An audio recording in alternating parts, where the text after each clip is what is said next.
go down and flush them out. Welcome to the Hearts of Men podcast, a journey into the depths of men's hearts where courage meets vulnerability and wisdom embraces integrity.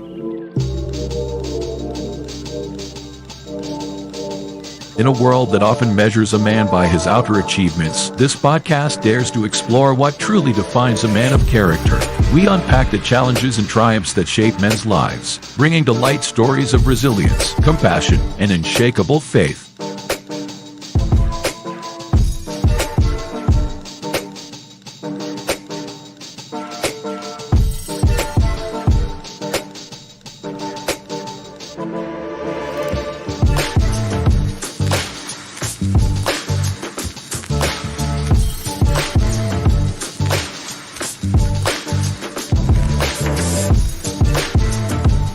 We believe that the heart of a man is a treasure trove of untold stories, powerful lessons, and profound wisdom. Through authentic dialogues and insightful discussions, we aim to unlock these treasures, one story at a time.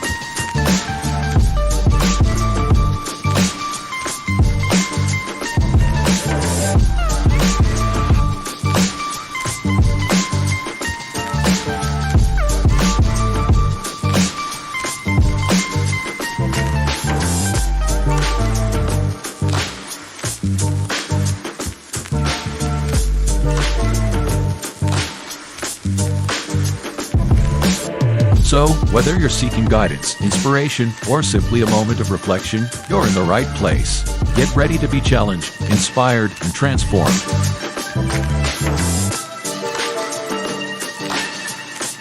And now, to guide you through this journey of discovery, please welcome your host, a visionary leader and a true catalyst for change, Dwayne Dwyer, but we affectionately know him as the Mindset Coach.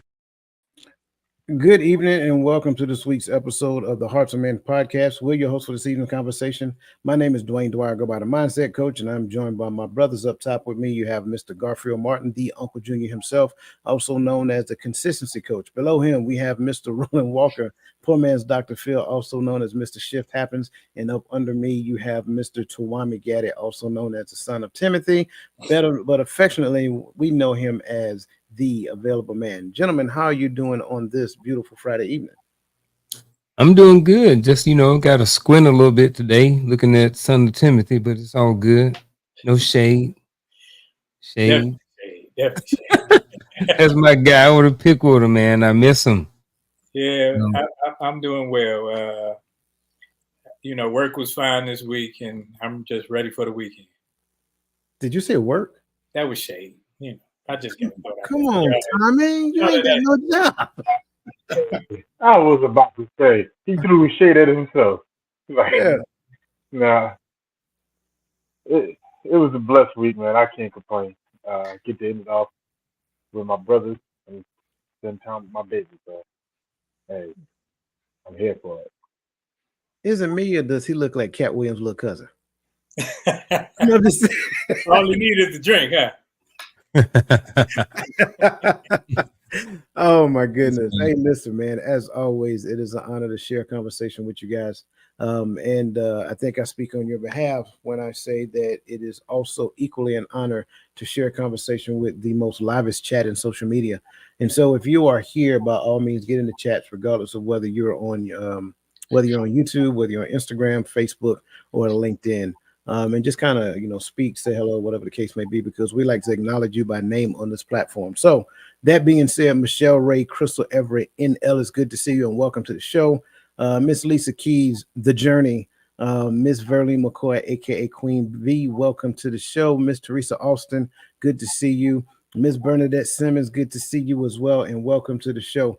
Anyone else out there in the land, listen, if this is your first time joining us and you're on YouTube, look in the lower right-hand corner of your screen, locate the YouTube symbol, put your cursor over top of that, and then go ahead and click the fly out, the subscribe button. Don't forget to click the notification bell, but don't just click the bell, hit the drop down and select all. That way, every time we go live on this channel. I think that is probably all of the public service announcements that I have. So unless you guys have anything else that we need to cover real quick, we can dive off into this conversation. That good? You ready to go? Okay, very well. Let's get it.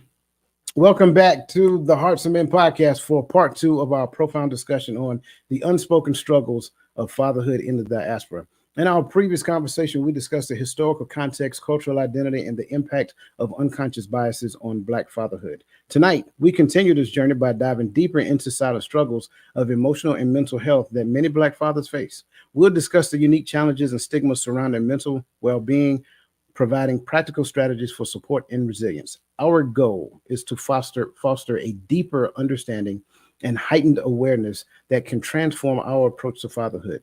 Join us as we uncover more stories, share more insights, and continue to challenge and inspire each other on this path. Let's dive in and make this conversation another step toward awareness, empowerment, and lasting change. Um, as always, we look forward to everything that you guys have to say in the chat, every question that you have. So, by all means, as you already know, fire away. Um, so, the last time we had this conversation, we started off by looking at the differences between, Mother's Day and Father's Day. But this week, I kind of want to start it differently. I want to ask you guys a question, and thank you, I appreciate that. I want to ask you guys a question, and I kind of want to get your feedback, your insights, so forth and so on. So I think we had a very good conversation last week. I want to get your opinion, your insight, and this also includes the people in the chat. Like, what is something from last week's conversation that resonates with you, whether you knew it prior to or not? I'm curious because I really want to get feedback about this particular topic. I think one thing that resonated with me was when we talked about, we kind of just tiptoed around and barely touched about the mental instability that a man could have because of the things that he has on his plate that he says nothing about, and how the damaging effects of dealing with it can, build up to the point that where he wants to end his own life, or just give up.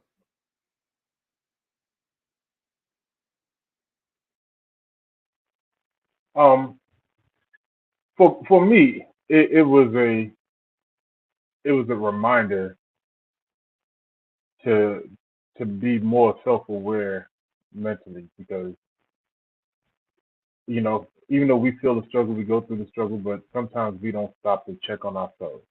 Um, and that's one of the things, especially hearing the same perspective from all of my brothers, knowing that the struggle is universal to all of us brothers uh, that are fathers. So it's just something to be mindful of. Don't struggle in silence. Don't struggle alone. Check on yourself.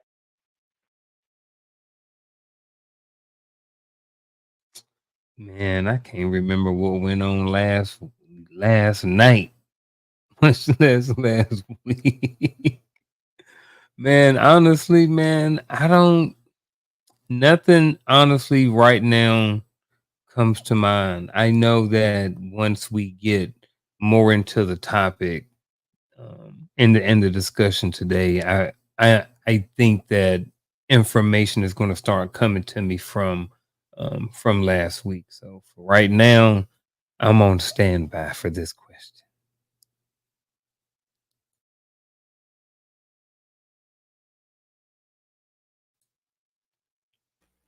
My bad. I'm I'm in the same lane with Roland on this one right here because I think um, by the time he shared his point of view on that particular topic, he's seen, or everybody's seen that it was kind of like a like experience across the board. Everybody kind of experienced that, and so ironically enough, that's kind of like where I want to pick up with on this conversation. So first, I want to kind of give a real quick review of what we talked about last week. So first, we uncovered the. No, you good. First, we talked about the no, go back up to the historical context, please. First, we uncovered the historical context and its impact on modern fatherhood. Then, next, we talked about the unconscious biases and their effect on the perceptions of Black fatherhood. And then that took us to the silent struggles and the emotional and mental health. And so, the question that I want to kind of drop in you guys' lap as we start to unpack this is what cultural stigmas around mental health might I have internalized?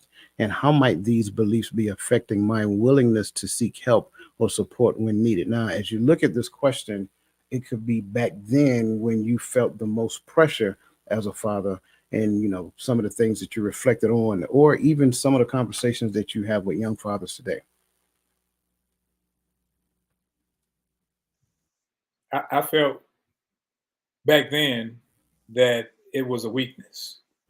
That if I were to go and receive some help that was much needed, and I knew I needed something, but the kind of help, like, man, black people don't do that.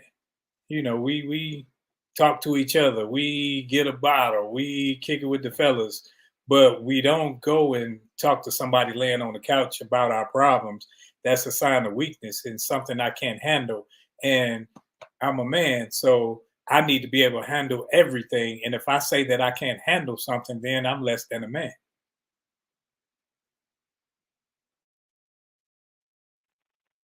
Um, I I concur right there. Especially as a young man and a young father, you know, I unlike most of my family members, I didn't have children in my late teens and early 20s.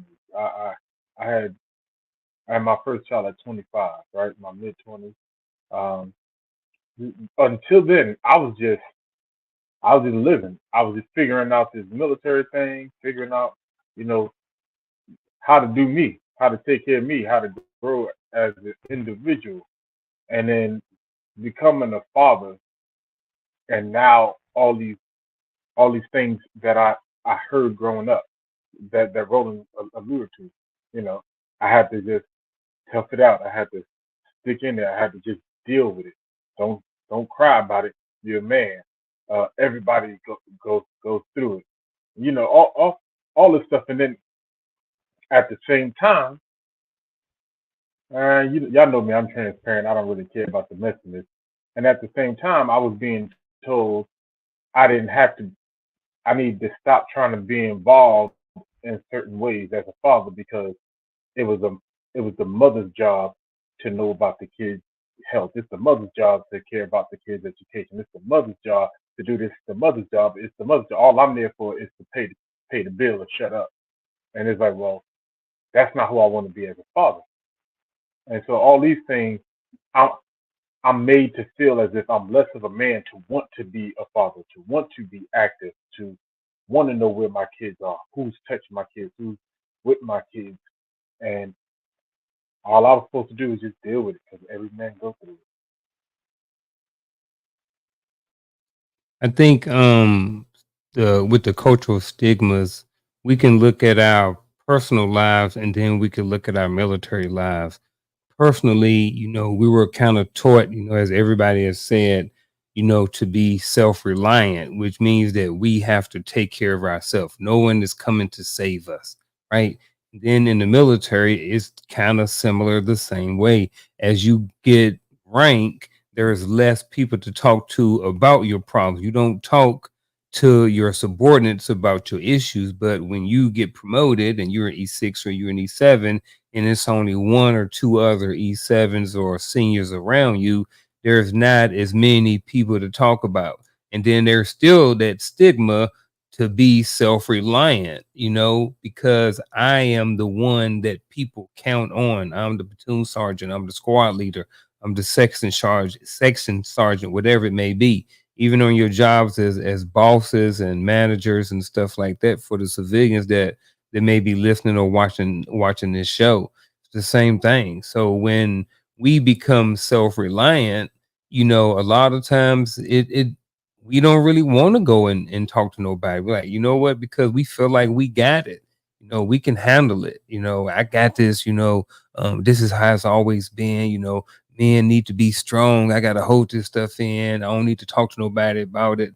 And then it really does affect your willingness to want to go and get some help. And then not only that, especially in the military, especially old school military, there was a stigma behind it that, if you go to mental health, it's going to be in your records, and it may affect your promotion down the road. So all of those things can really have an effect on everything that we've been talking about so far.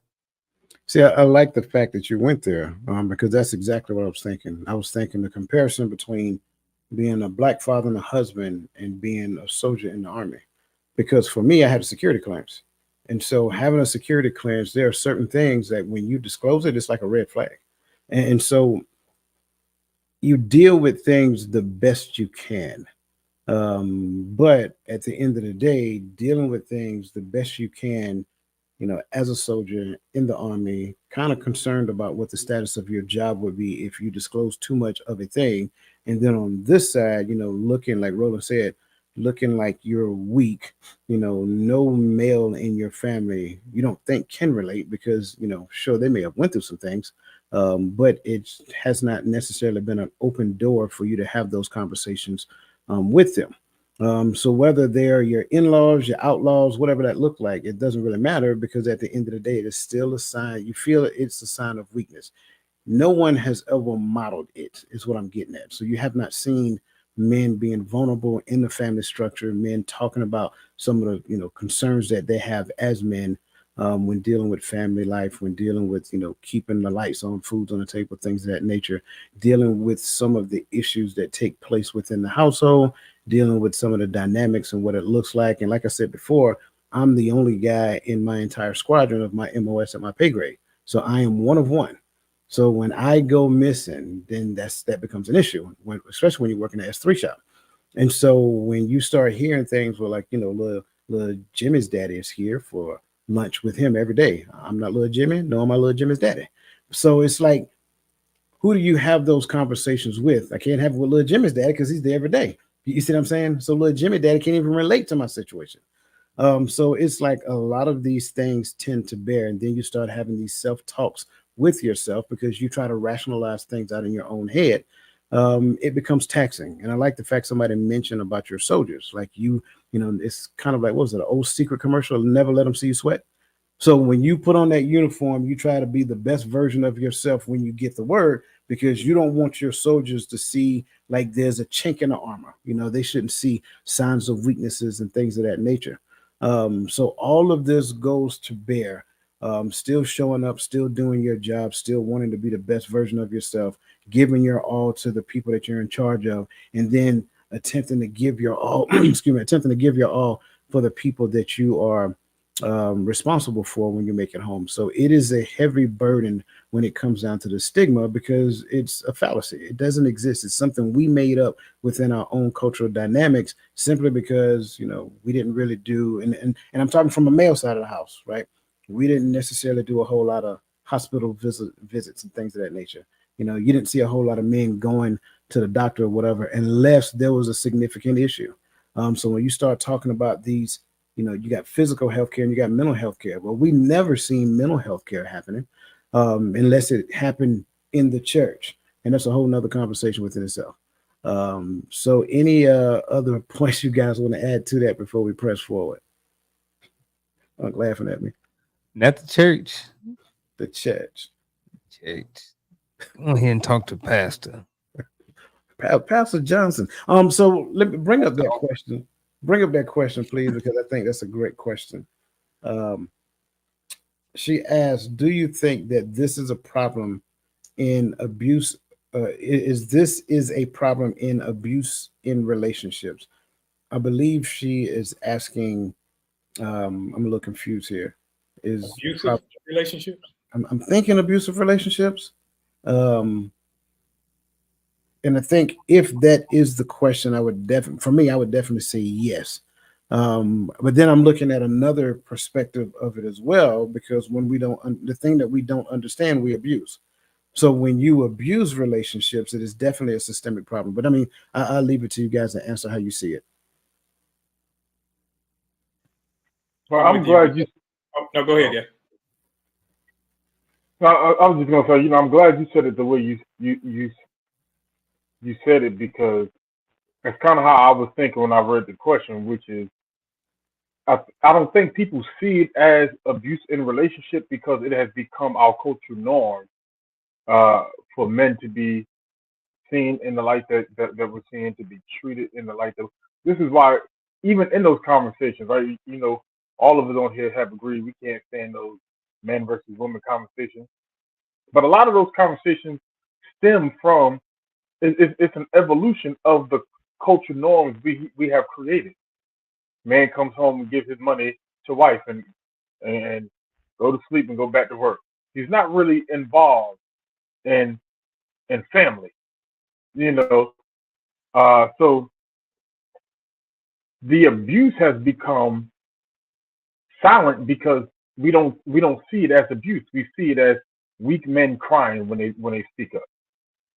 And so we I don't think we as a society, not even as men, I think the thing I love about these conversations in this podcast because we're uncovering manhood for ourselves as men completely and for the I would say the world, but whoever's watching us to see, but for the world to see, because we don't truly understand this thing. We put so much effort into understanding the child and the woman, and we have not put effort into understanding the man, so we don't even know if it's abuse or not. If that makes sense. Makes perfect sense to me. I think that anytime you allow the abused person to have the loudest voice in the room or a panel, then the abused person will make everyone that looks like her abuser fit that role. And that's why we have all these talking points. We have a lot of people speaking from the abused perspective and not the healed perspective. And when you get that, you get people that will just take sides because, hey, I can't really understand this side. I can understand this side better. And then there's bickering and fighting, and nobody's talking about solution-based issues. They're talking about problem-based issues. And it becomes a moot point because now it's just bickering and banter and who can be the loudest and who can. So it doesn't go anywhere. So when we talk about abusive relationships, which we all have had abusive relationships, whether it be physical, mental, or whatever it is. And sometimes we were the perpetrators in those aspects because we didn't necessarily know how to handle things. Like we talk about fathers and their jobs. You go to work and we got Sergeant Major and all them telling us what to do, and we get beat down at work. All these problems. Then we come home, and the only way we know how to manage is with a loud voice or with fear. So that's how we tend to regulate families, and that's not necessarily how that should go. But that's why these type of communications and various dialogues, so that you can see from the outside looking in what your actual problem is, and stop pointing to everything else as the I got that. And you know what? That's why I tried to offer two different perspectives when it came down to this question, hoping that we are answering the question as asked, because I wanted to introduce the side that says when you don't understand a thing, you abuse a thing, right? So, in essence, the very nature of relationship is abused by virtue of the lack of understanding of relationship. So, what ends up happening is that we do not necessarily exist in healthy relationship. We exist in a form of manipulation in one from one side or the other. And so, when it comes down to this, as you see here, when a person feels themselves slipping and don't necessarily know how to deal with it because it was never modeled, you got to realize that a lot of that stems from two reasons. Number one, you got the machismo side of it, to where I'm good, I'm tough, I got this, you know what I'm saying? Put a little Robitussin on it. Little boys don't cry. So when they grow up, they be men that do not reveal things. They be men that are so, guarded and things of that nature. Well, here's the other side of it as well. Well, when you don't have daddy in the home, I don't necessarily have a good role model. So if that ain't in the home, I don't even have a person to help me to understand what manhood looks like from their own experience, from their own perspective. So now you got this little boy that was raised up, little boys don't cry, stop crying, get up, so forth and so on. And now they become adults. And in essence, what they do is they try to push everything out that affects them, right? So they do not express themselves, they do not share emotions and things of that nature. And the big issue with mental health is that you have to be open, you have to be honest, you have to be expressive. Well, that contradicts everything that that young boy was taught. And now he's a man. That's the struggles that he is having in all of his relationships, not just one. So they may struggle with having a close knit relationship with some of their children. They may struggle with having a close knit relationship with their significant other, and they may struggle when they first go to mental health, if they go. And it may take them a few weeks before they start sharing and opening up and things of that nature. And I think just based upon this question, which I think is a phenomenal question, I think that's part of the issue. So for me, I look at it from the perspective of not understanding what relationship look like. Therefore, we just constantly go through different forms of abusive relationships. So you may have one, and you guys know it. You may have one where it's male dominance, I rule with an iron fist, right? But then you may have another where, happy, what is it? Happy wife, happy life. Wrong. You know what I'm saying? So that's another one. That is a form of manipulation.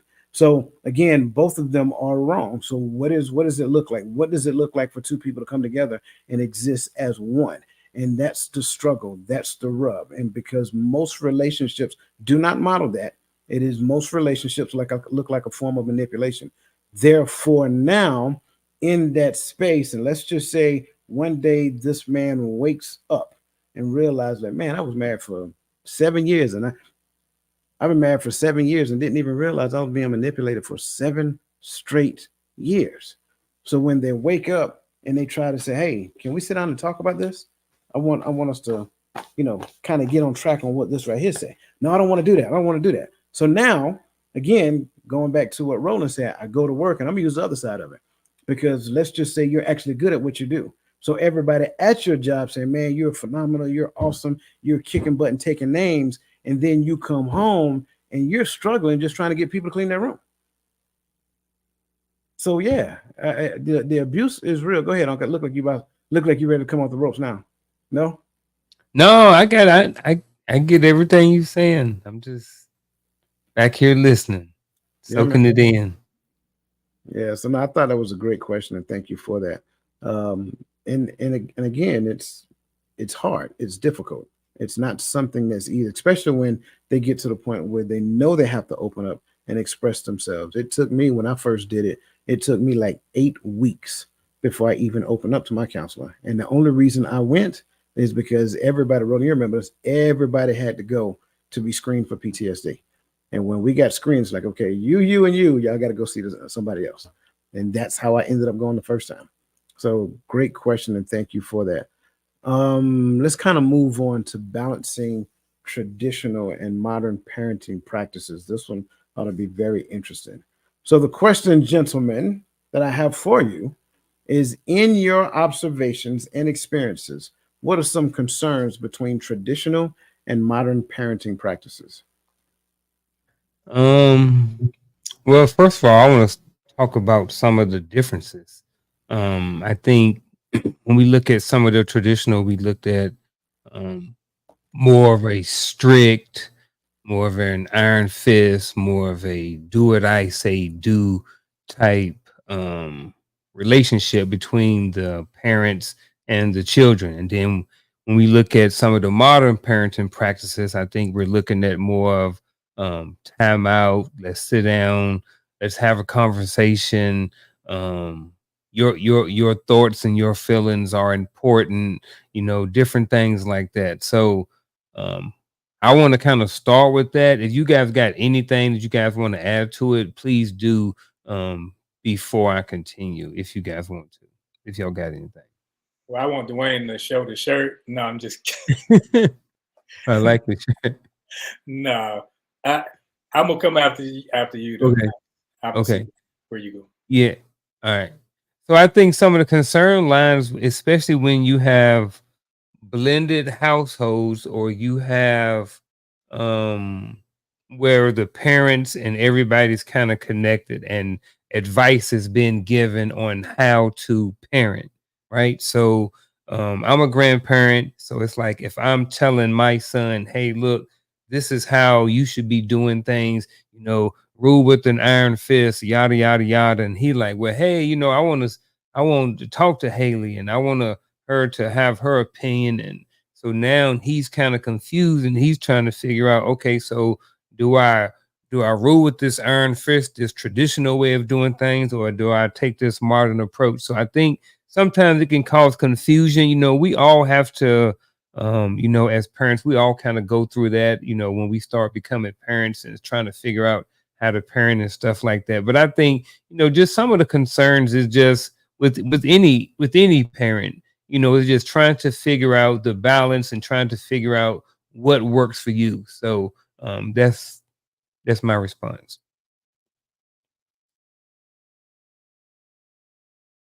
I think I grew up in a household that was the matriarch led. My great grandmother, she was the lead, and she made sure that the boys in the house, there were two of us at first, you did certain things. And this is my great grandmother, so she would tell the girls, the boys do the outside work. Y'all do the dishes. Y'all clean the house. Y'all do the clothes. But when I grew up having to know everything, so I knew when I got my own home.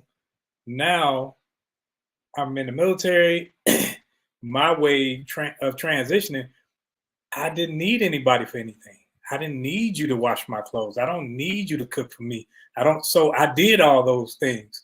So the roles, I was never a role where girls only do this or men only do this, because it didn't fit well with how I was, because I was gone most of the time. And if I was only there to pay bills and be the authoritarian person, then I would eventually become obsolete. So I think that the modern practices of the whole time out and all that other stuff, I ain't with.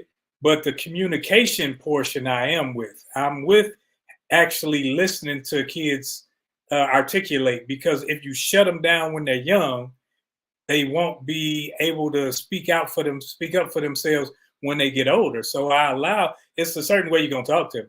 Now, I'm not your partner, so you're not just coming talking crazy to me, but you should be able to have dialogue with your children. Your children shouldn't be afraid to tell you things. I think and that's just me now. Because before, like even to this day, my daughters with my grandchildren, if daddy said, that's law. But now it's like, okay, yeah, you gotta listen to the kid. Now I'm passive because I ain't as stupid as I was when I was 20 something. So I think growth and maturity comes at different levels, and we can't shut things down simply because we disagree or don't understand.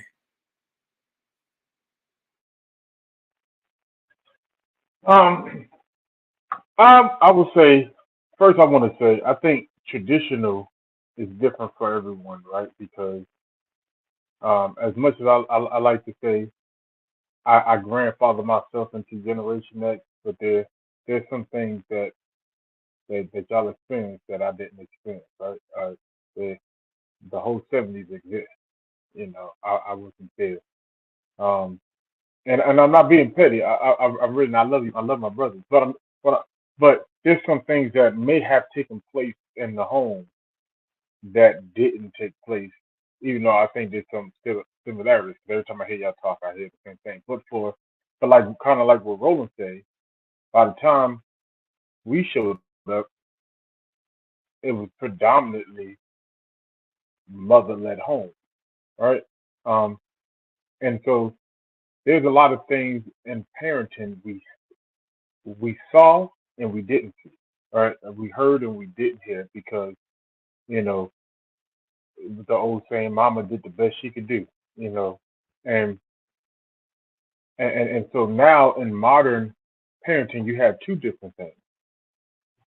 You have the you have children parenting from their fears of going through what Mama went through, or people parenting just based upon the lack of information or understanding because of the molding of the father was not present. And that's what I see nowadays. Because when I hear a lot of parents, especially even the ones younger than me, when they speak about parenting, I think this whole emotional era of parenting comes into play because it's kind of like, well, I want to protect my child from this. I want to protect my child from this.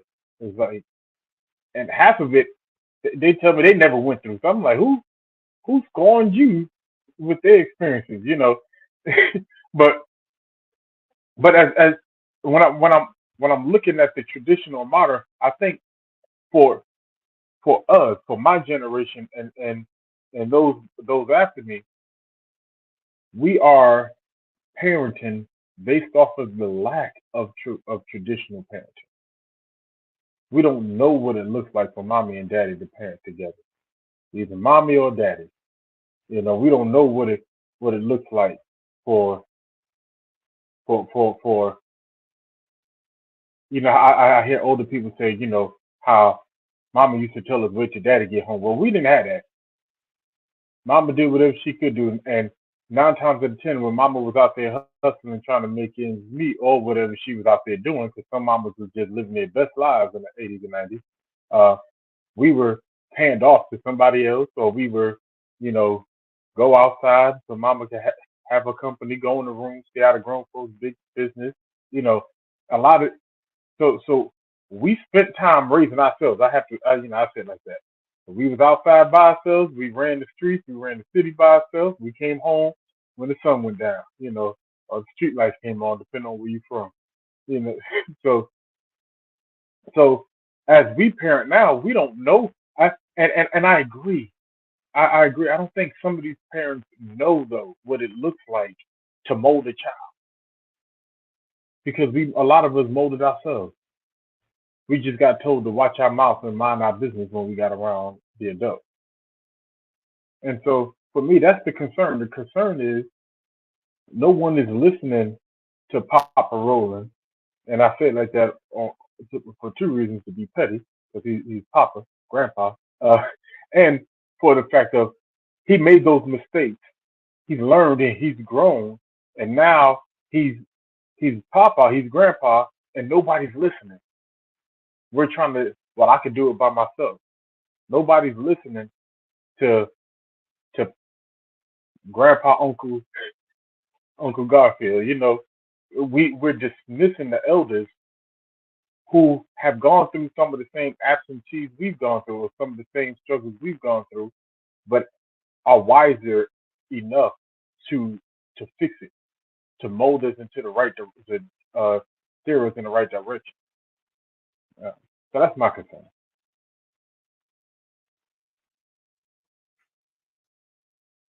I like it. I like it all because I can see as I'm listening to you guys, I'm seeing everything. I'm literally seeing everything that you say, and have seen it. Um, I believe, and I'm gonna go back to what I know because I was raised under a very specific structure. There were certain things that were instilled in me growing up. And I think when I share these things, they may sound very similar when you reflect back over your experiences. So, yes, sir. Yes, ma'am. No, sir. No, ma'am was a non option when it came to me. If you address an adult, you address them as yes, sir, yes, ma'am, yes, sir, yes, sir, yes, ma'am, no, sir, no, ma'am. That was without saying. Certain things being in the presence of a group of adults, that wasn't a kid's place. When I was outside playing, that was great, but I had to be within the house by a particular time. And that time was whatever time that street light came on. When that street light came on, you need to be in the house, right? So it's just little things like that. So I describe it as a very structured approach, like Adrian's message here.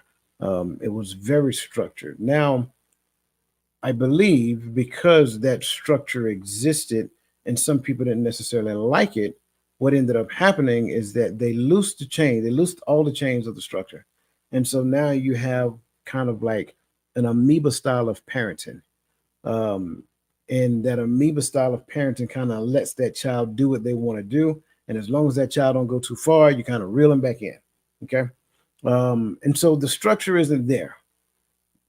and I'm not speaking for everybody, it's just, again, observation. So the structure isn't there based upon what we understand. And I think for me, the concern is you got one group that says that our parenting style was the best. And then you got another group that says, well, y'all parenting style sucks. And this parenting style is the best. We let children do what they want to do and we ask them what are the lessons learned. And I think for me, as I sit and think about it, is it possible that the merging of the two styles together is the best version for the children? Like, is it possible to have a structure that allows the child to speak their mind, express themselves within reason, right? Because, like Roland said, I ain't your friend, right? I'm parent, not friend. So a structure that allows them to speak their minds, share their experiences, and then you ask them questions within the situation so that they can learn how to think, not necessarily instructing them what to think. Just your thoughts. Yeah, I definitely think that, that's possible. I think that some sort of balance altogether is what's best for the children anyway. And then I think that anybody who has children understand and knows that you can't necessarily parent every single child that you have the same way. I have three sons, and what may excuse me, what may work for one may not have worked for the other.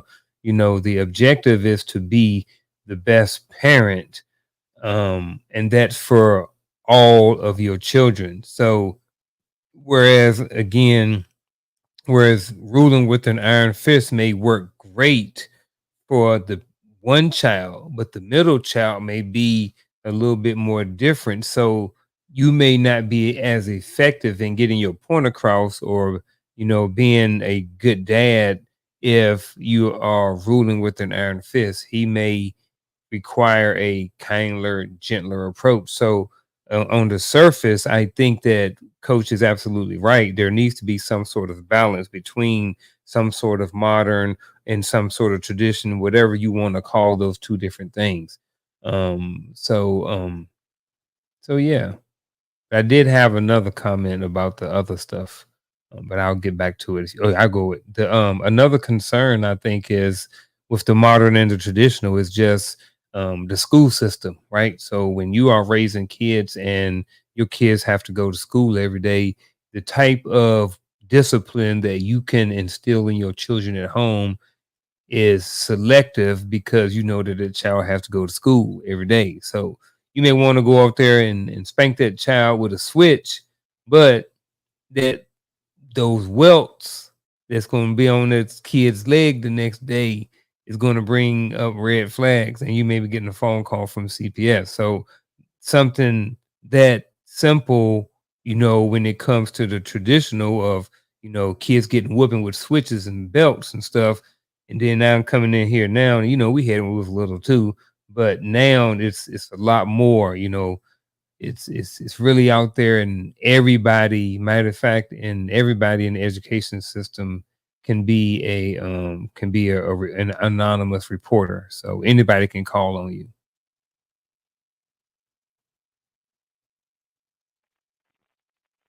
Um, I would say two things. One, anytime we look at the way things were done up to now and we frown upon it, we fail. Anytime we look at the way things have evolved and we frown upon it, I think we fail. Um, so I love the merging things, because it's not just merge everything together, but it's a what worked for what purpose, and what was the goal and what came out of it. Because there were some things that I had to learn in the '90s that you ain't got to learn now. You know, not that learning is a bad thing, but there's some things that you dealt with in in in in, in 1990. Oh, as a young soldier said to me, in the 1900s, uh, that you don't have to deal with in the 2000s.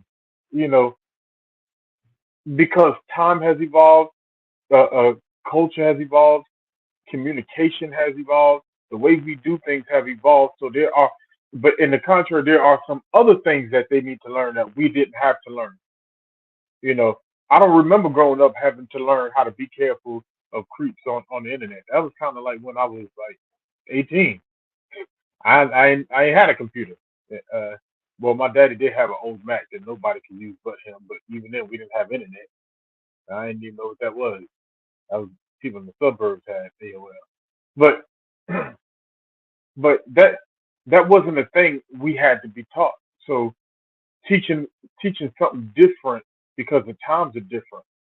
I don't have to walk out. My kids don't walk out the house and have to deal with all the same threats we had to deal with. But even then, I think we were able to walk out the house and deal with less things than the kids have to deal with today.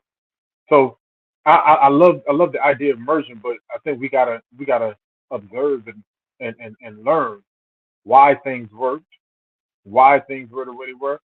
It's still in my house. There's still no option. Yes sir, no sir. Yes ma'am, no ma'am. You ain't got a choice. You know, people, oh, they got a right to what right did they earn? They got the right to say yes ma'am, no ma'am. You didn't earn the right that this adult earned, champion through life to this point to decide whether or not you want to give them the enough respect to say yes ma'am, no ma'am. Because how I respect you, first of all, is not dependent upon your character; it's dependent upon mine. And that's the primary lesson I really give my kids. That's why we do it, you know. But I think we have to be honest about the things that we do. So do my kids have more technology than I did? They do. But guess what? I get to put them on limits. If you want to play this game, you're gonna read this book.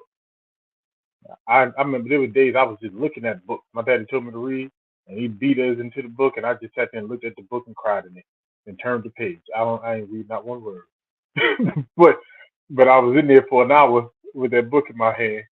But I tell them read the book, come back and now talk to me. What did you read? What was it about? What did little Johnny do? You know, all right, yeah. You know what? Y'all earned your time on your tablet. Go ahead. You know, but it's structured, and I could take it away. That's the other thing. I think if they ain't got nothing, you ain't got nothing to take away.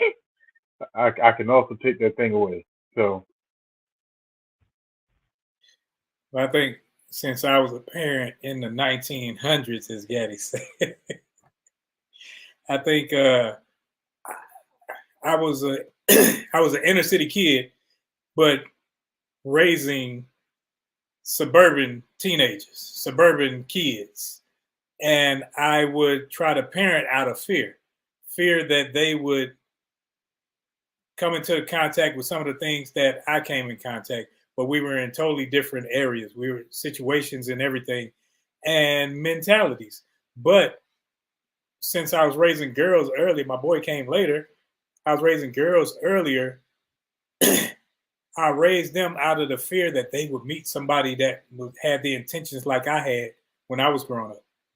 So as a father, I tried to teach them certain things and tell them certain things to instill a fear of the opposite sex and all that other stuff, instead of teaching them everything about it. And because I'm a firm believer, especially now, that everyone has to bump their own head. You got to fall. I got to allow you to fall. I can't just come and pick you. Oh, let me kiss your boo-boo, especially if you're a young boy, because if I allow you to fall and I keep picking you up, you'll never know how to get up on your own. So when it comes to being a father and whether this is right, that's right, I think that there is a merge that needs to happen, and one way is not correct, because I'm not, the corporal punishment is not a way that I want my kids, grandkids to receive that. Not the way, because we used to get beat on the back. That's when we thought we could get away with it. Oh, you hit me on the back. She still kept swinging. So ain't no go get your belt, go get your switch and all that. Certain things are needed for certain punishments. So if you do a punishment that type of behavior that's warranted, so be it. But you can't just beat the kid just because they ate some cereal at 10 o'clock at night, and you told them that you can't just beat them, and because that's not teaching them anything. You got to teach them, for one, respect, as we were saying on here earlier, but you got to teach them boundaries. When you teach a kid boundaries, then they know that there's limits in life with everything that they do.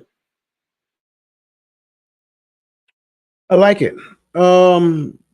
Real quick, everybody, wherever you are, real quick, I want you to hit the smash the like button. Go ahead and smash the like button, regardless of what platform you're on, whether you're on YouTube, whether you're on Facebook, whether you're on LinkedIn or X. Go ahead and hit the like button real quick as we continue this conversation.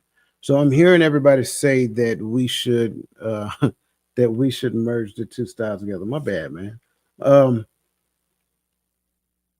What if you have, and I just want to kind of throw this out there as we continue, because I want to get to those questions that Michelle Ray has up here as well. But what if you have a parent who totally opposes your parenting style? Remember, we're talking the unspoken struggle of fatherhood. Where is it possible that mother and father have two different parenting styles? And how does that work? What, like, if I'm a young father and I want to raise my son or my daughter this particular way, but my spouse is wanting to do it a different type of way. She's totally against the way that I'm doing it. What are your thoughts in that? In that?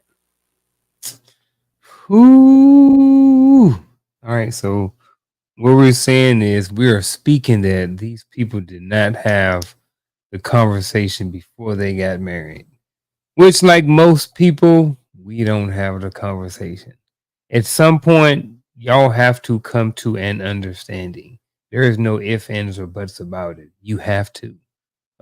However that looks like, whichever road, whichever path you decide to go through to get there, but y'all do have to come to an understanding. If you want to take the biblical approach where the man is the head of the household and he gets the vision from God and you guys fall up under that, and you guys look to the word and that's how you guys want to do it because that's what guides you, your set of principles, and that's how you do it. But at the end of the day, both people need to find some sort of level playing the ground where everybody is everybody don't necessarily have to agree, but they have to come to an understanding of exactly how things are going to be done at the end of the day. They have to. Or not. I think this is a conversation that young couples should have before becoming young parents. One of the things that I wish that I've done before getting married was understand what I was seeing when meeting my ex-wife's family. Right, I was present, but I wasn't observant, and so I didn't really understand. I didn't realize that what was going on there, the things that I saw, and I did even the things I didn't agree with, I just chucked it off as that ain't me, that ain't my house, that ain't my family, that ain't what it's about. But that's what she was raised up in, and that ended up being the things that I had to struggle with, and other things, of course. But I think we have to be observant of the past of the other parent, because it's going to play a part in how they raise their children, the way that they were brought up, and you have to understand how you were brought up and why you see things certain ways. So that this way we can have an honest conversation, honest dialogue. We can fully explain and articulate what it is we want from our children. Because for me, I try to ask this question. I don't get it right 90% of the time, but we still learning. That's why I had more kids, so I can learn again. I keep trying. I'm joking. But one of the things I try to always remind myself to ask the question is, what is the goal? I don't never want to parent off of my mama did, my daddy did, a child should, you better, is what is the goal? When I teach my son how to fight, it's because the goal is I want him to learn how to defend himself. Right? So I teach him how to fight.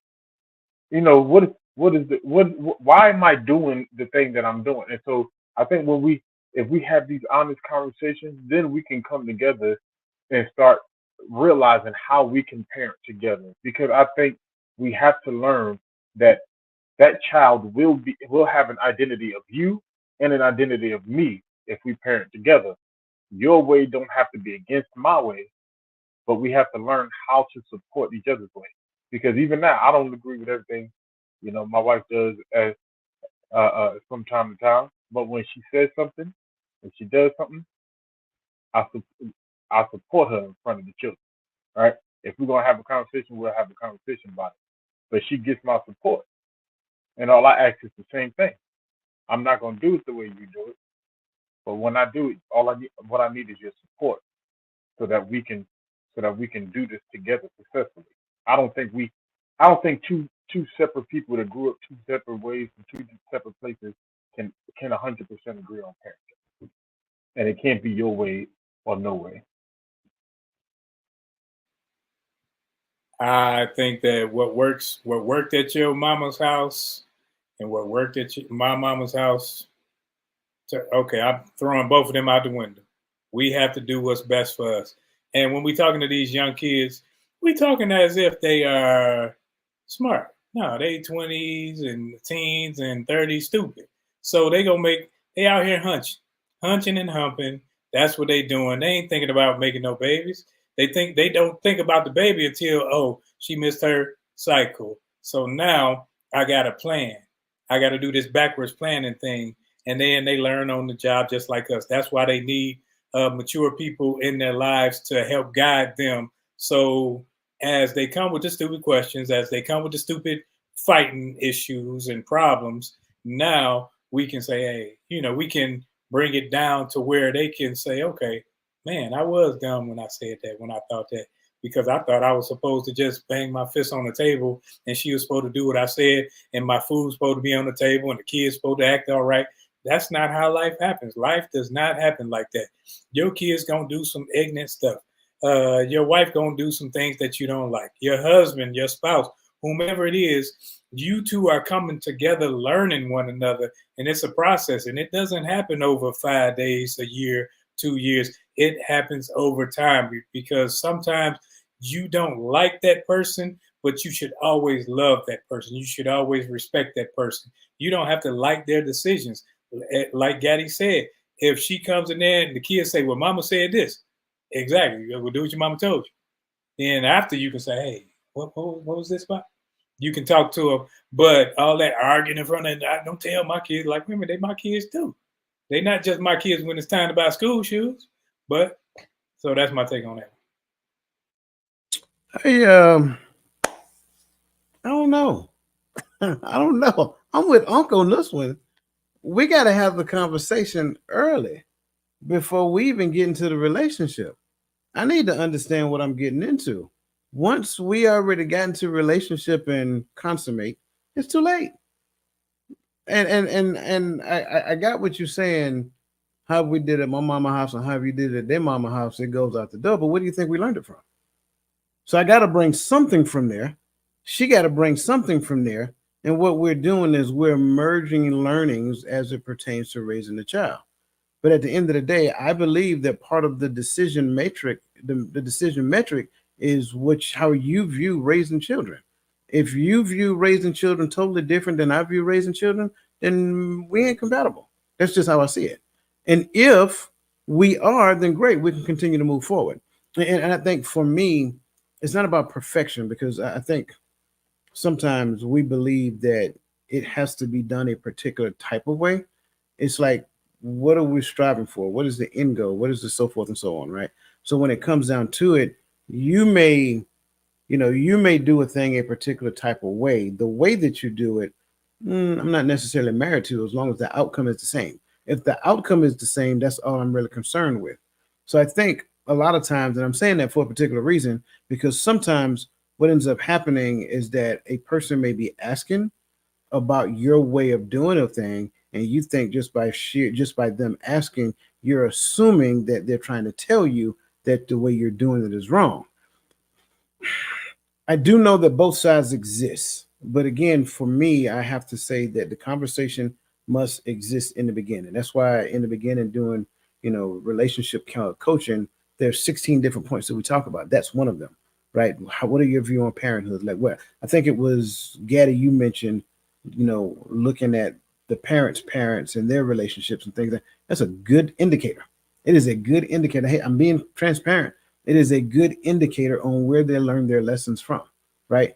Because if you go and look at a thing and every person in their family, every female in their family is single, not telling you to run, however, just telling you to be observant, right?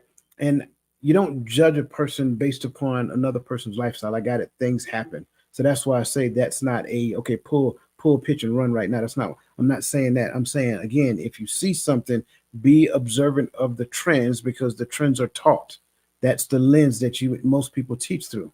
But again, when we have that parenting conversation in the beginning, we are talking to see how we can come together and have what I tend to call collaborative parenting efforts.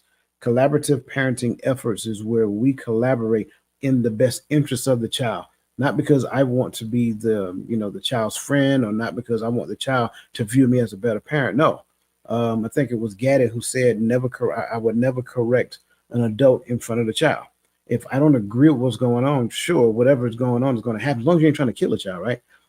I'm gonna let it happen, and then we'll go talk about it behind closed doors because no one will get it perfect all the way through. But again, remember the most important thing is the child. And if we're not having those conversations in the beginning, then we're surprised when the child comes forth, and then our parenting efforts, they're not collaborative now, they're clashing. And that's a dangerous place to be in. Uncle, look, you're about to say something else, so you just leaning in close. I'm just leaning in close, listening. Nope, no, you get you get. So let's kind of grab some of these questions on the side here because I want to make sure. Do you fellas believe that the Black culture upbringing changed to help remove angry Black parent stigma? I've never witnessed or heard of angry Black parent stigma. What do you guys think? Yeah, me neither. I think that a lot of us on the panel have moved away from our upbringing because if you go back to where we're from, same thing that happened with our parents are happening with our siblings or whomever it is still in that area. They still think the same. They still move the same. I think that when you get around other people and you learn different things and you are able to grow outside of your box being your upbringing environment, then you can see things from a different perspective. I agree right there because I do understand with where, well, at least from my vantage point, where that stigma comes from because I've only heard of that stigma in the hood, right? And I hate to say it like that, right? But poverty is a real thing, man. That's a real struggle, you know. And I can't speak to people who've never been in poverty, but man, yeah, there's one thing when we talk about kids. As a kid, I tell people all the time, man, I think I had more fun as a child growing up in the hood than my kids have here in the suburbs.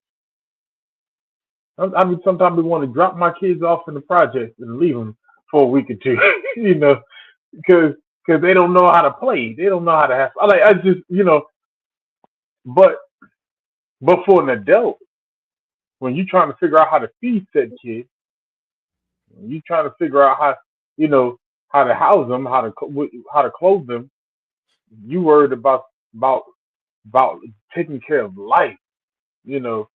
And so that angry parent, I'll be honest, most parents that I saw in the hood, by the time they got home to their kids, they were tired. Whatever they were doing, wherever they worked, they were tired.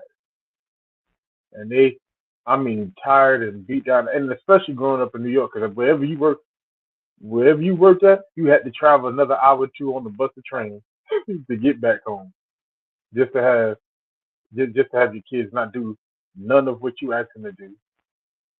You know what I'm saying? So like that angry parenting, I understand it.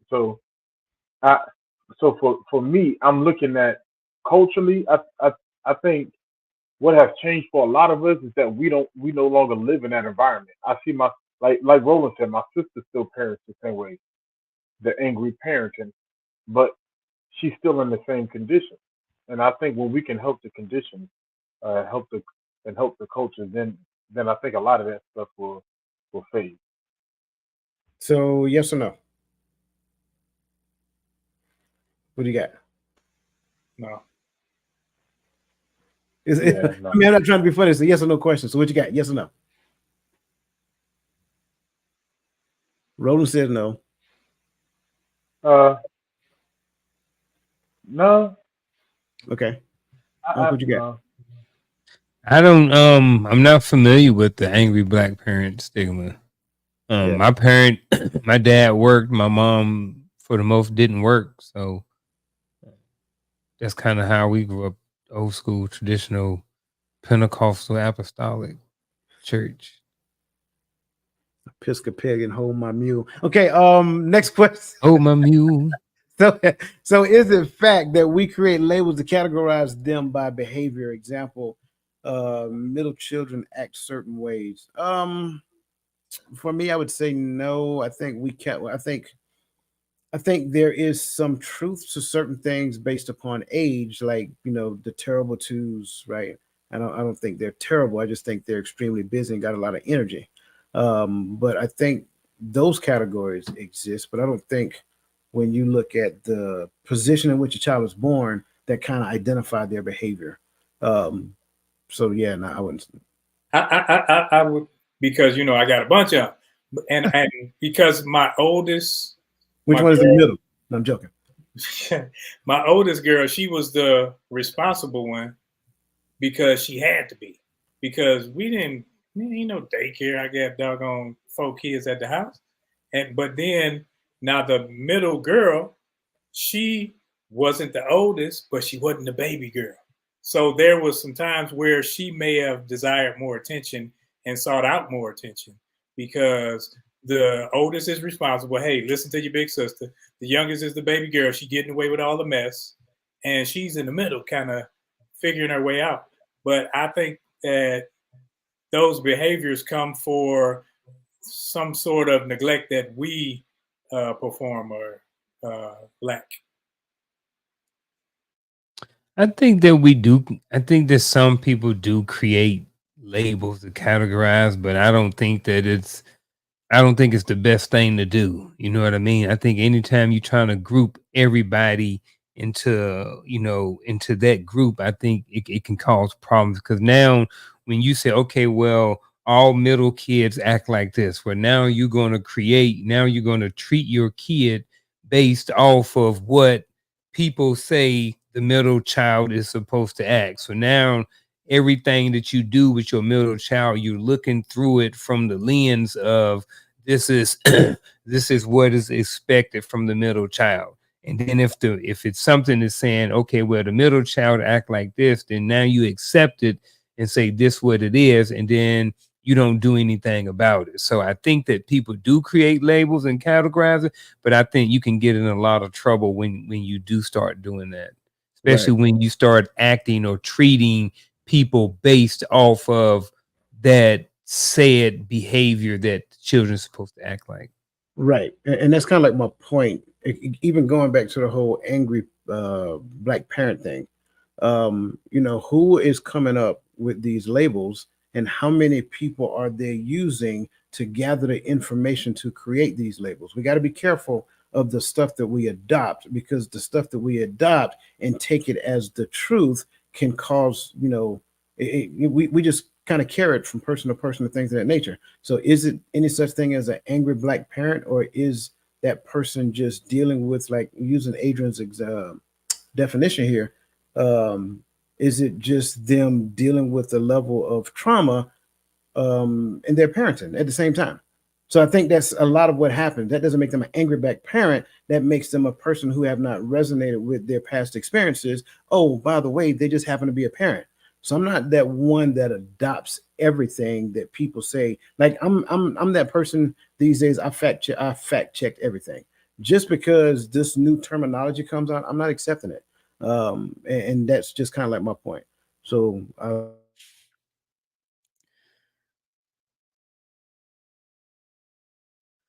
Man. Coach Stuck. Coach Stuck froze for a minute. He froze. I Let's thought it see. was, No, I thought it was me. and, Probably how not.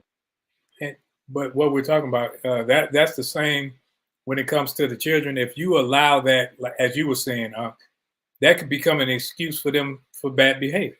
Oh, Yep. you know, I'm the middle child, so I'm expected to act this way. And anytime you do that, like Coach is saying now, you take other people's thoughts and mind frames and put it on your children. Say, well, this is why you act like this.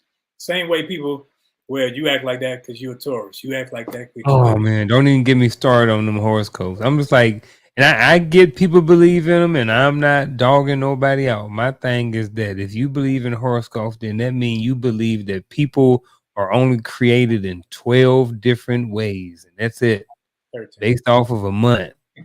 So, But I think when we talk about those labels, though, it kind of identifies small. a problem if they're true, right? If the middle child syndrome or the baby syndrome or oldest child syndrome is true, then there's a problem that was identified. It means that we have learned how to treat our children differently, right? Like Roland talked about, his oldest daughter was more mature. Why? Because she had to be. You get what I'm saying? So she was treated more maturely, so she became more mature. The youngest, if he only had three daughters, the youngest daughter probably was getting more attention while the older daughter was doing more stuff because he had to pay more attention to that daughter. And then what happened to the middle child? Did we make that middle child feel forgotten? Is that why that middle child is acting out, or is this? You get what I'm saying? That means the problem is on us as parents, not on the kids. If it's true. Okay. Very well. Did we start to answer this question yet? I apologize. Nope, not yet. I apologize for my brief interruption. AOL, huh? Yeah. How do you, as a father, feel about one parent is doing their best and the other parent could care less? Man, I think a lot of times when these things happen, I think there hasn't been some conversations that was had between the parents, and sometimes because when someone is saying what is their best and Owen could do more, a lot of times that's subjective. However, we also can know when somebody ain't pulling their weight. We also can understand and feel that in a relationship too. So I think that when this happens and when we recognize it, we got to have a conversation. Look, I'm going to work every day. You going to work every day. I'm coming home and I'm cooking. I'm doing all the cleaning. I'm taking everybody to the basketball games and the football games and the cheerleading and the gymnastics and then doing. Right. And you're not doing a whole lot over here. The conversation needs to be worded for that particular couple. The conversation needs to be had, because if someone is feeling that one parent is doing more and one parent is not pulling their weight, then you definitely got to have a conversation about this. I think a lot of what we're talking about are things that happen after the fact, after you already got kids, after two stupid people got together, and now you're trying to figure it. These stupid people, and now you're trying to figure it out. So as you're trying to figure it out, it's like, okay, I'm doing my part. And now you're trying to say what their part is, because you feel like, hey, I'm doing all of this. What you doing over there? Just as you said. But that's why people have to step back and say, okay, let's have a conversation. Kids sleep. Let's talk about this and talk about it. They may even need help talking about it, because sometimes people will get in their feelings when you go against how they're moving, because that's what they're used to doing. They don't see anything wrong. So now if they may need a mediator, they may need a coach, they may need counseling or something other than just them trying to figure it out. Because that's what happened with a lot of us. We jumped in relationships and we tried to figure it out. And I think I'm gonna add something. I'm gonna cut some people a little bit of slack. I'm gonna give some people a little bit of grace. And I think that just so you know, well, here's what I mean. is that most people, even if you have the conversations before the marriage, there's a lot more things that just going to come up that you don't know that you don't know that you're supposed to have a conversation about. You know what I mean? Like, I didn't have a conversation about, hey, what do we do when we have 3 children and they all 3 have events going on at the same time? How do we work it? You know what I mean? Like, we didn't have that conversation. We didn't know that stuff was going to come up. You know what I'm saying? So it just, all I'm saying is that they're going to be, you can have a whole bunch of conversations before you get married and while you're dating and, you know, the courting phase, but there are still going to be some things that are going to come up during the marriage that you may have overlooked or that may not have come up. You know, when you don't have kids and then you do have kids, it's like just new things are going to come up. That was just my only point. So the question I feel is that needs to be addressed is how do you know the other party is not doing their best? Is because and here's why I say that is because when we're talking about parenting, I may be more focused on, you know, buckling down on this, and you may not really care about that. I can't make you care about this thing. That's something that I don't want my kids to do, or I want the kids to do. It's not that important to you. Like, and so it's a real thing. Like this, there's some parents that are like, my kids will be honor roll and be able to fight for valedictorian when they graduate high school.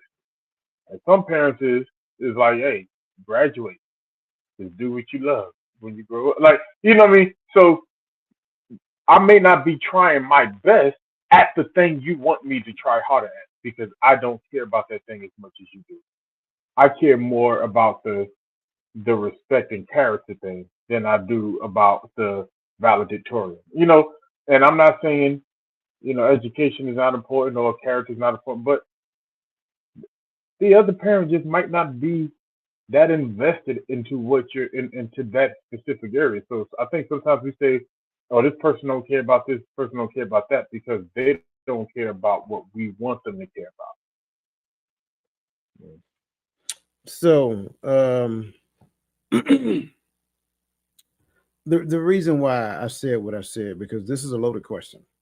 I want to make sure I'm saying this. This question, and this isn't directed at you, Ms. McCoy. I want to make sure I'm saying that. But this question I've heard so many different times, asked so many different ways, it leaves a lot to be desired for understanding.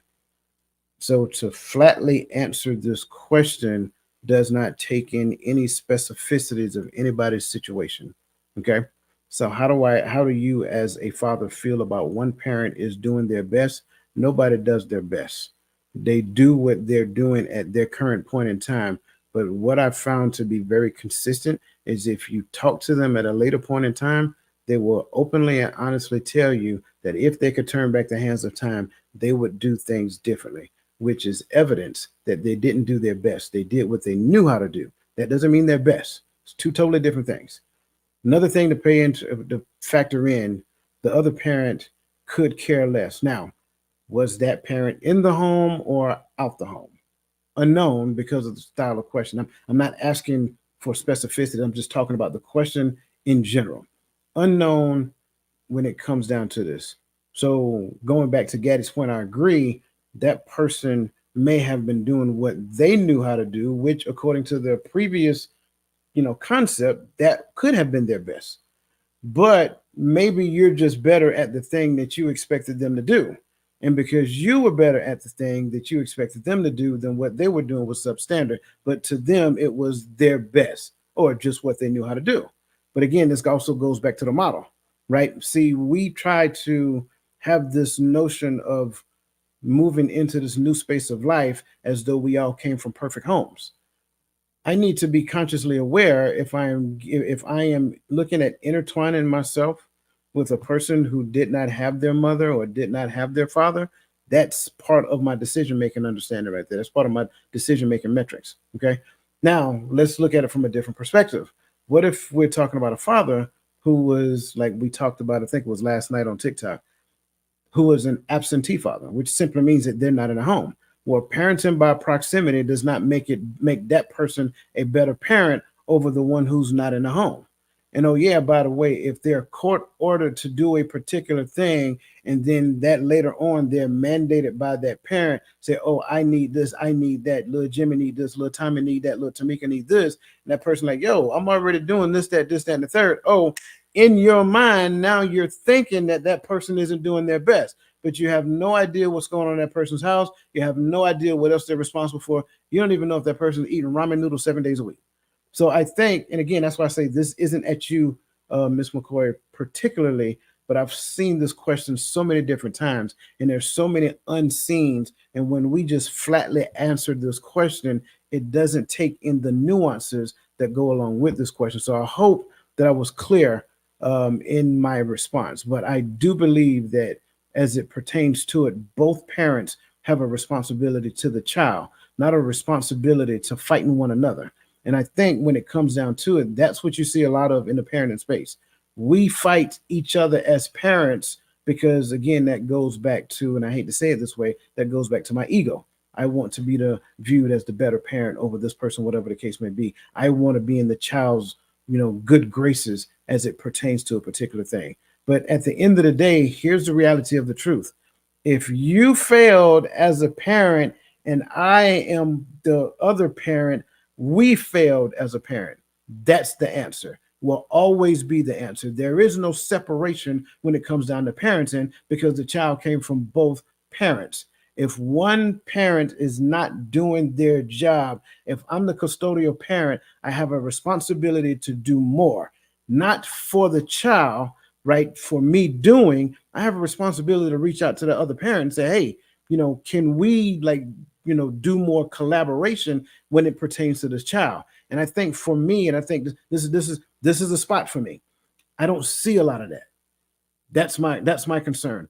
I don't see a lot of that because egos are still in the middle of parenting. And as long as egos are still in the middle of parenting, sure, you get the good parent award from the child at this moment in time. But what happens when that child get older and that child starts to thinking about some of these things? And now that child wants to ask a parent a question. So they go to the absentee parent and ask that parent a question. And then they start revealing some things that we did not know growing up as children.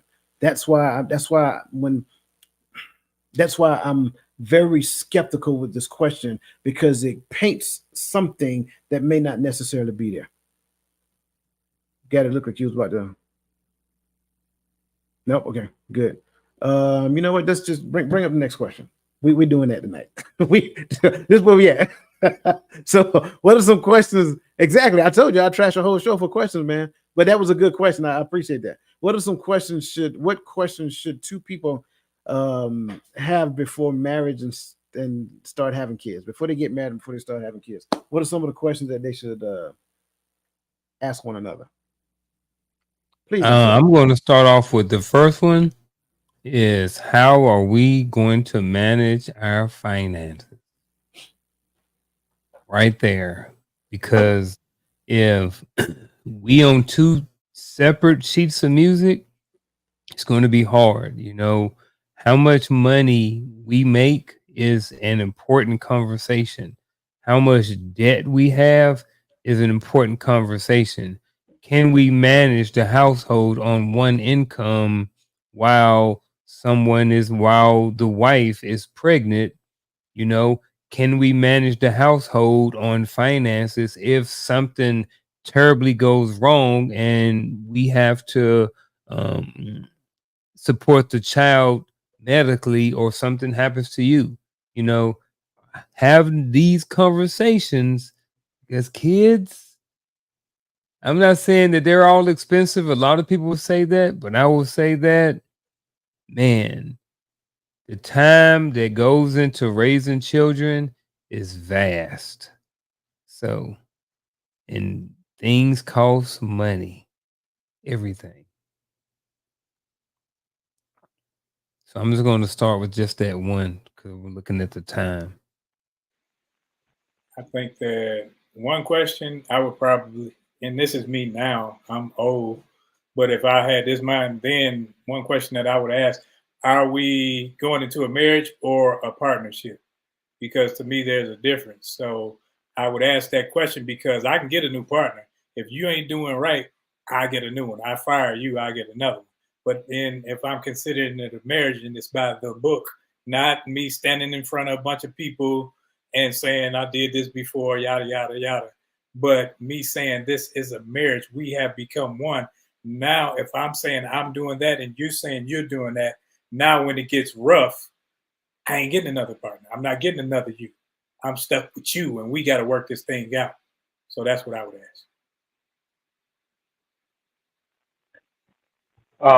First, shout out to my nephew.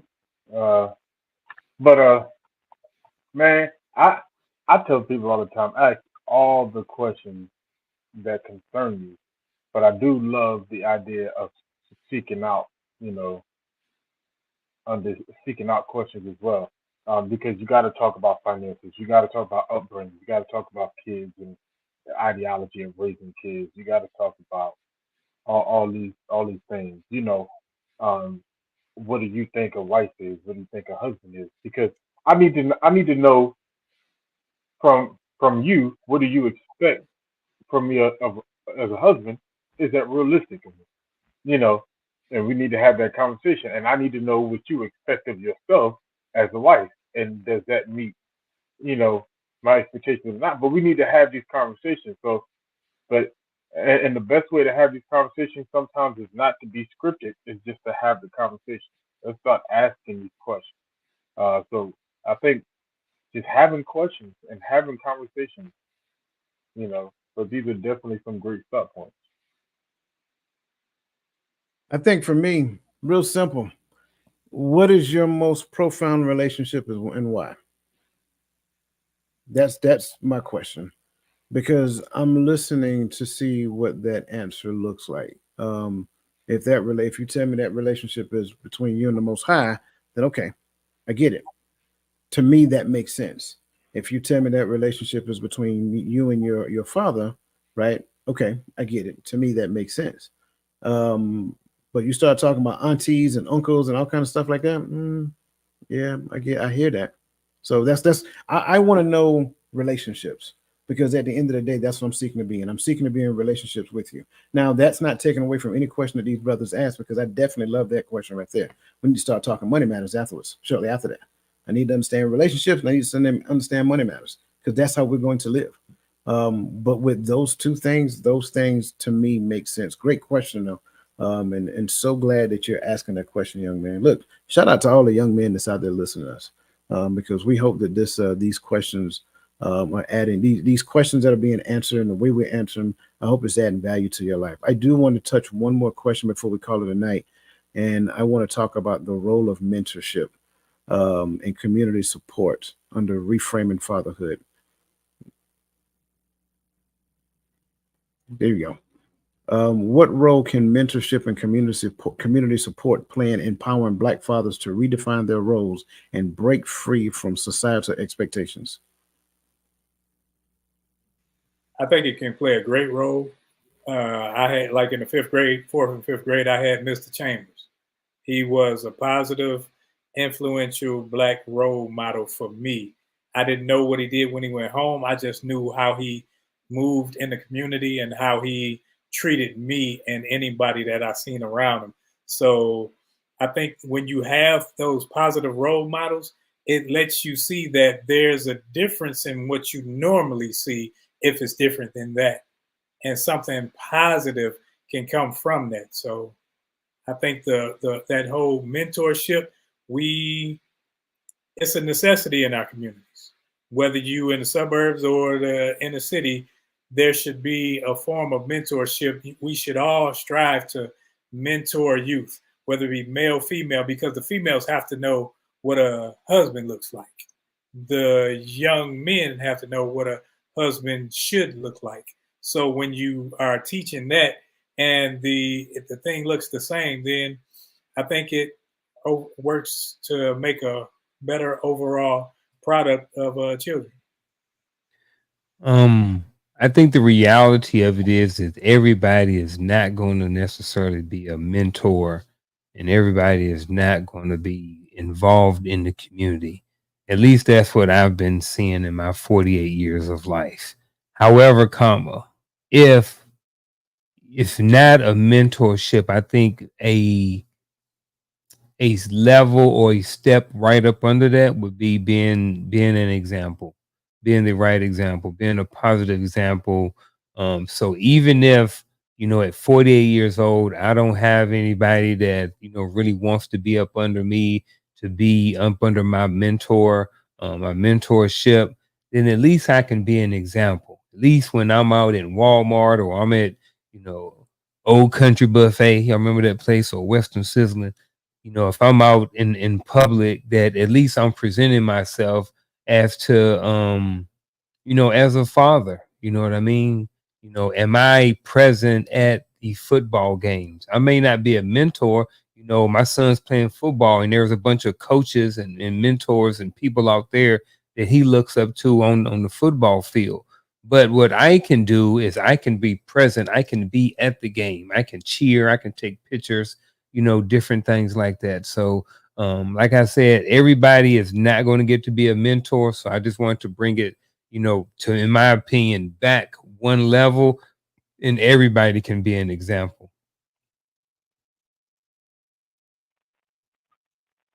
For me, getting back to the community concept of existence as a people is key, because a mentor is really, and I'm being honest, right? A mentor really becomes meaningless to a non-community society when we don't really care for each other, hang on each other, stuff like that. Like, and I'm looking, and I'm saying this because I'm looking at the young generation and how they respond to advice from anybody older than. And for the most part, the ones I see and the ones I talk to, and I'm looking even in the ones I see at work every day on a daily basis, they they they disdain the idea of an elder teaching them. You know, they'll tell an E4 tell a Psalm first class that they have already figured out the blueprint to make sergeant and eventually Psalm first class. And it's like, ain't this Psalm first class there? Ain't you on trying to get there? So having, that reject. I think that comes from the idea, or not from the idea, but from the lack of community. And so I think when we get back to community, then mentorship starts playing a part. Then I think also, as well as community, not only mentorship plays a part, but watching how we raise our kids. And that's one thing I noticed, when the parents my mother were really close with, when they got really close together and they clicked as a group, they raised their kids certain ways. I mean, I agreed with everything they did, but that's the thing about community. It's not that I care about what other people do. It's not that I care about the expectation, but we are helping each other. We are sharpening each other, as well as having mentors. So for me, it all starts at community with this one. Yeah, I'm going to go there as well. I love the community concept, the community support. Mentorship looks different. I think that's one of the things we need to understand. Mentorship can simply be, I think Stephen Kyle said it, good to see you, brother, and welcome to the show as always. Mentorship can simply be, an individual that a child see at school, whether it's a principal, whether it's a teacher. It can be somebody in the neighborhood that's always helping out as much as they possibly can after they get off work. Mentorship takes on different shapes and formats. You heard us talk about previously that a lot of men didn't have role models growing up. They have fathers, but their fathers could have been absentee, whatever that looks like. So that means other men in their life had to be like role models, things of that nature. And there's nothing wrong with that. It's nothing wrong with having an uncle. I don't know if you guys remember, I talked about the uncle brigade for me. Like I had uncles that played significant roles in my life, and it had not been for them, there's a lot of things that I would not have known. So the community concept that leads to mentorship, I think, is ideal. As they get older, they look for more specific styles of mentorship that helps them with the concept of growth and development. So I really do love this question. I love the way you guys responded, and thank you so much for that. That said, that brings us to our bittersweet moment. We appreciate you guys being with us, but that takes us to our final thoughts.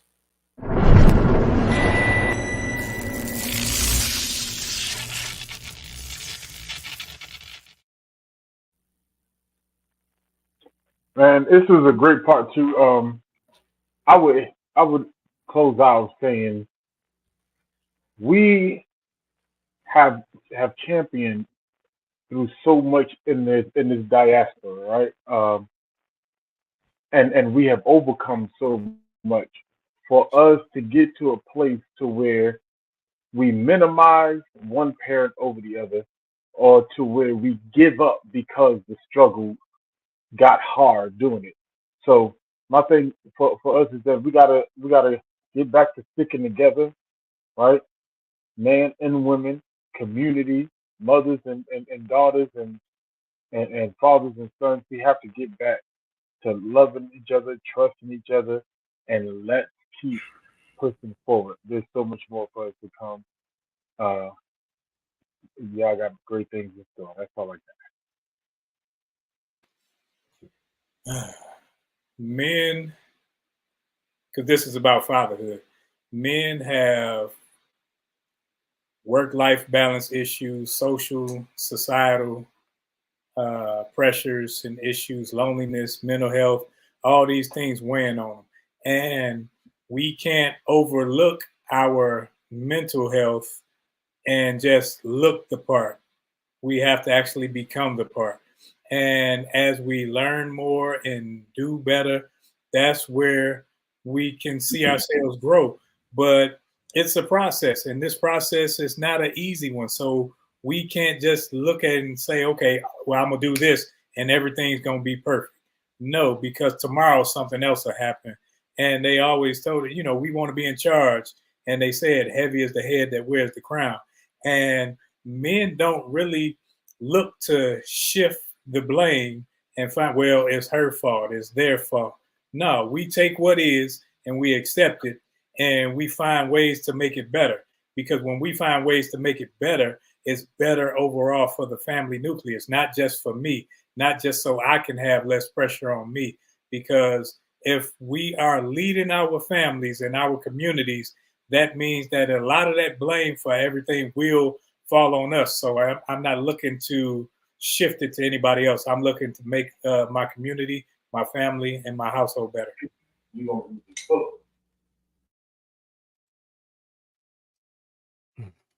For the last 2 weeks, we have been talking about the unspoken struggle of fatherhood. I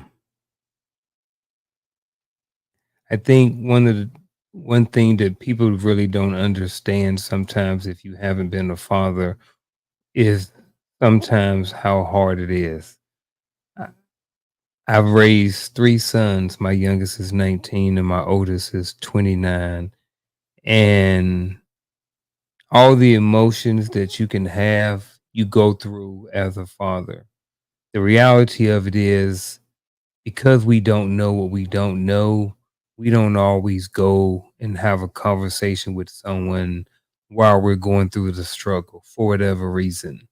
And this can be very challenging, and it can sometimes have long term effects, and it can sometimes cost me and fathers relationships with our children sometimes because we just don't know certain things. So the struggle for a father is very real.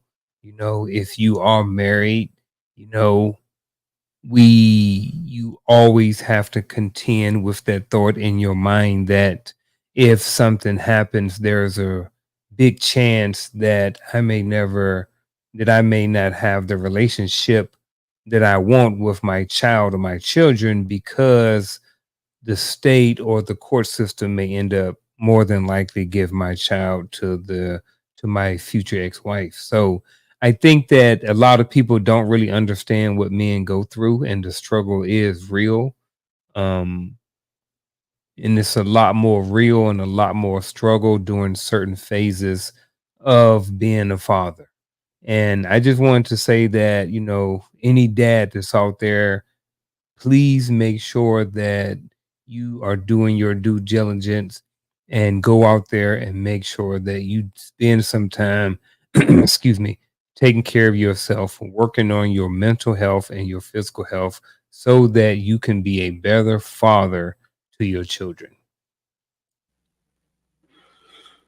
Man, that was so good. I love that.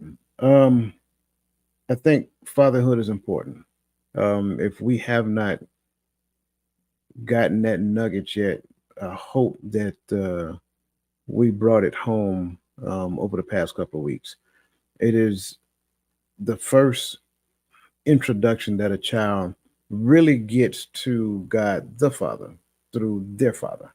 It's a metaphoric representation.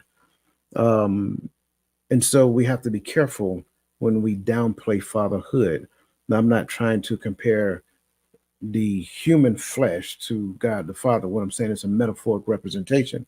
So when we devalue anything that exists under the title of fatherhood, then ideally at the subconscious level, that really doesn't mean a whole lot to a person when they hear it. I think we need to understand something clear. The mother and the father play equal roles when it comes down to the well being of that child. It's not one being grandfathered over the other. They play equal roles when it comes down to the upbringing of that child. One is given the instructions, but they play equal roles. And I think that's important to understand. If we fail to realize that, then we will conflate how I felt about our failed relationship and superimpose that on the upbringing of that child. Never put the child in between your relationship. If the relationship didn't work, I'm sorry. But at the end of the day, what is the most important thing? The well being of that child, the upbringing of that child. Fathers, again, hear me and hear me well. Your mental health is important. I'm going to say it again. Your mental health is important. If you need to talk to somebody, talk to somebody. Do not take that for granted. Do not try to be Iron Man. Do not try to be Superman. I don't care what anybody calls you, right? If this is not intact, you're not well for anybody. So make sure that you do the necessary work on yourself so that you can be mentally, so that you can be psychologically and emotionally stable so that you can teach and train that child up in the way that they should go.